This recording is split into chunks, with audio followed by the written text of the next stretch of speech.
महाराष्ट्र नगर पालिका का जो चुनाव हुआ उसके रिजल्ट आ गए हैं और रिजल्ट में जो एक बात साफ दिख रही है वो ये कि महाराष्ट्र के 29 में से 27 महानगर पालिकाओं में बीजेपी अपने दम पे अपना मेयर बना सकती है।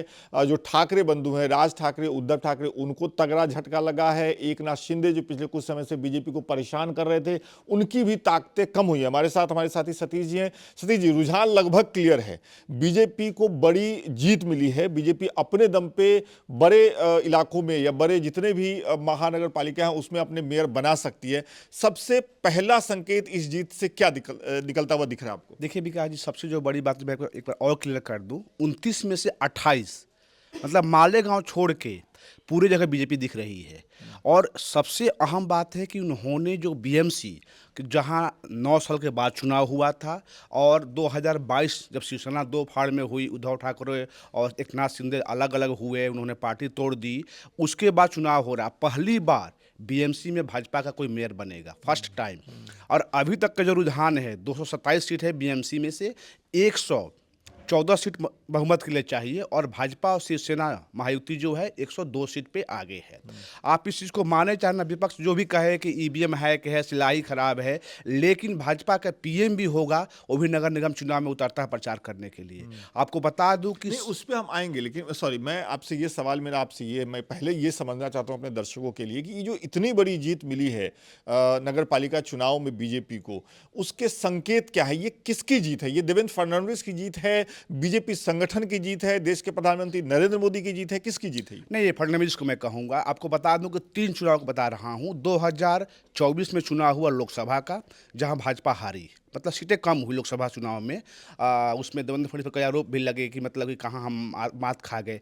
उसी साल अक्टूबर में, मतलब मई में लोकसभा चुनाव हुआ, अक्टूबर 2024 में ही राज्यसभा चुनाव हुआ और उन्होंने पूरी बहुमत से सरकार बनाई, देवेंद्र फडणवीस। और आपको एक बात और बता दूं कि देवेंद्र फडणवीस एक ऐसे शख्स हैं जो पूरे महाराष्ट्र में पहली बार 5 साल कार्यकाल चलाए हुए हैं और कितने भी सीएम हुए महाराष्ट्र में, बढ़ रहा है उनका, कद बढ़ रहा। और अब नगर निगम चुनाव में उन्होंने पूरी तरह से, जो भी कहे कि ये गठबंधन कभी ओवैसी से किए, कभी कांग्रेस पार्टी से किए, अमरदास की बात बता रहा हूँ आपको, लेकिन देवेंद्र फडणवीस ने 17 एज ए नगर निगम चुनाव में एक इतने बड़े प्रदेश का सीएम 17 रैली कर रहा है, बहुत बड़ी बात है। नहीं, मेरे कहने का मतलब है कि इतनी बड़ी जीत के बाद तो हम जैसा देखते आ रहे हैं, तमाम पार्टियों में कई सारे भूल चूक माफ कर दिए जाते हैं, लेकिन सबसे बड़ी बात जो मुझे यहाँ पे रोचक चीज लग रही है कि इधर आप देखिए तो ठाकरे बंधु लगभग साफ हो गए, बीएमसी भी इनके हाथ से निकल गया, दोनों भाई साथ मिलकर लड़े तब भी निकल गया, बाकी तो राज्य निकल ही चुका है, केंद्र भी निकल चुका है, कहीं कोई ताकत नहीं बची, अब ये खत्म हो चुके हैं।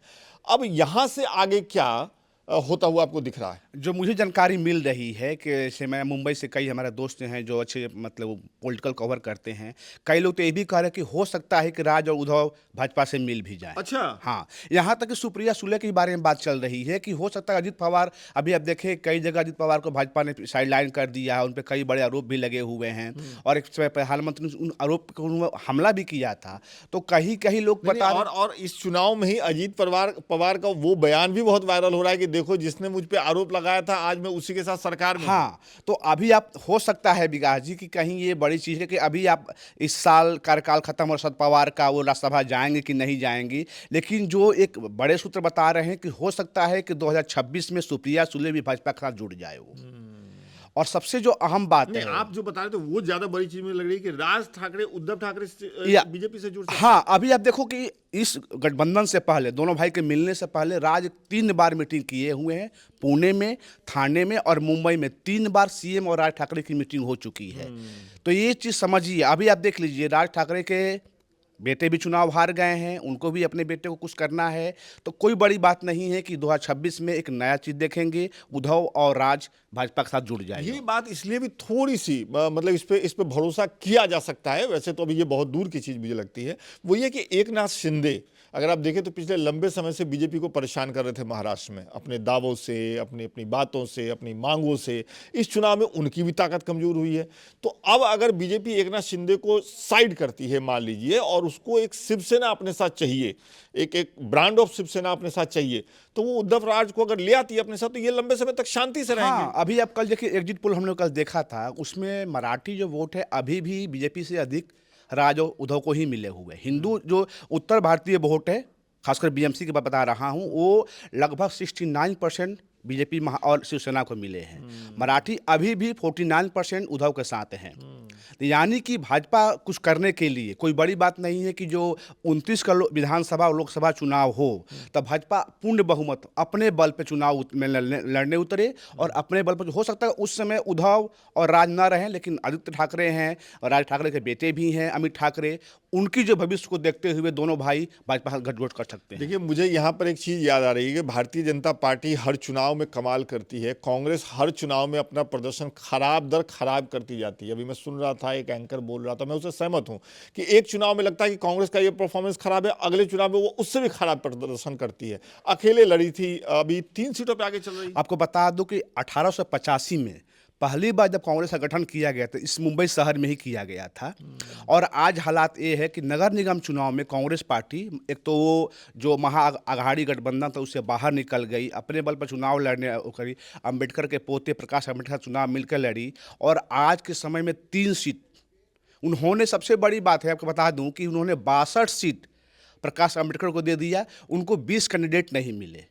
तो कांग्रेस की हालात ऐसी है कि खुद अपने बल पर उतरे और बड़े पैमाने पर उतरे, तो मुझे लगता है कांग्रेस भविष्य के लिए तो आज के समय में भाजपा को टक्कर दे कांग्रेस ही दे देगी। लेकिन जो कांग्रेस की हालात बनते जा रही है कि गठबंधन के सहयोगी के साथ, बिहार में आपने देखा होगा, अब यूपी में अगले साल चुनाव होने वाला, वहाँ अखिलेश के साथ है, मुझे लगता है कि कांग्रेस पार्टी को अपने बल पे हर जगह, आज भले बीएमसी में प्रदर्शन खराब हुआ है, लेकिन अपने बल पर उतरेंगे तो जनता उनके साथ जरूर जुड़ेगी। मुझे लग रहा है इससे पहले कांग्रेस के टॉप लीडर जो हैं, उनके नेतृत्व को, उनके कार्यकर्ताओं, उनके पार्टी प्रवक्ताओं को और तमाम नेताओं को पहले आत्मचिंतन करने की जरूरत है कि वो किस तरफ बढ़ रहे हैं। लेकिन मेरा एक आखिरी सवाल आपसे ये है, जो रिजल्ट हम लोग देख रहे हैं, उस पर जो हम लोग बातचीत कर रहे हैं, बीजेपी में अगर आप देखें तो अब जो बातचीत शुरू हो गई है वो हो गई है कि प्रधानमंत्री नरेंद्र मोदी के बाद कौन। अगर जो बड़े विश्लेषक कहते हैं कि भाई भारतीय जनता पार्टी ऐसे गेम सेट कर रही है कि लंबे समय तक वो देश की राजनीति में रह सकते हैं, उनके प्रधानमंत्री रह सकते हैं, तो योगी आदित्यनाथ एक तरफ से बढ़ते हुए दिख रहे हैं, दूसरी तरफ से आप ये कह रहे हैं कि देवेंद्र फडणवीस, और बिल्कुल सही बात है कि भाई बीएमसी में बनवा देना मेयर, उनका ग्राफ तेजी से बढ़ रहा है। तो क्या आपको लग रहा है कि आने वाले समय में देवेंद्र फडणवीस जो है वो दिल्ली कूच कर सकते हैं? देखिए, बीच में जब चर्चा भी चली थी एक समय कि बीजेपी का तीसरा लेयर तैयार हो गया, मोदी जी हैं 79-80 के लगभग हो चुके हैं, तो फर्स्ट लेयर हो गए हैं। इसके बाद जो सेकेंड लेयर है अमित शाह, योगी हैं, उसमें आ गए हैं। जो थर्ड लेयर है नितिन नवीन हो गए 45 साल के, 50 से नीचे देवेंद्र फडणवीस है। तो कोई बड़ी बात नहीं कि अगला जो पीएम 29 को जो चुनाव होगा, अमित शाह तो हैं ही दौर में, मोदी के बाद कौन। तो मुझे लगता है कि अमित शाह को टक्कर देने वाला होगा तो देवेंद्र फडणवीस भी होंगे और योगी भी होंगे, क्योंकि दोनों, खासकर योगी और देवेंद्र फडणवीस, दोनों पे संघ का अच्छा है। देवेंद्र फडणवीस जहाँ चुनाव जीतते हैं और संघ का वहाँ मुख्यालय भी है, संघ के उनको काफ़ी मतलब कि वो मिला हुआ, संघ के कार्यालय में हमेशा जाते रहते भी हैं, मोहन भागवत जी का भी सपोर्ट उनके हैं। तो अगला जो 29 का फेज होगा वो आप देखेंगे भाजपा को जो थर्ड और 2 और सेकंड लेयर जो है वो बड़ी ही मतलब करेंगे वो। ठीक है, बहुत बहुत शुक्रिया। तो हम अपने देखने वालों को बता दें कि दोपहर 1 बजे तक जो रुझान आए हैं और जिस रुझान से ये साफ दिख रहा है कि भारतीय जनता पार्टी बड़ी जीत की तरफ बढ़ रही है, उस रुझान के आधार पर हम लोगों ने ये बातचीत की है। हमारे साथी सतीश जी शाम तक का इंतजार करेंगे। ये वीडियो अगर आप देख रहे हैं तो कमेंट करके बताइए जो रिजल्ट आ रहे हैं उस पर आपको क्या कहना है। शाम तक का इंतजार करेंगे और देखेंगे कि जीतने वाली पार्टियां अपनी जीत की कौन सी वजह बता रही हैं और जिनके पत्ते साफ हुए हैं इस चुनाव में वो अपने हार के लिए किसे जिम्मेदार ठहरा रहे हैं। आप लोकमत हिंदी के साथ बने रहिए। बहुत बहुत शुक्रिया।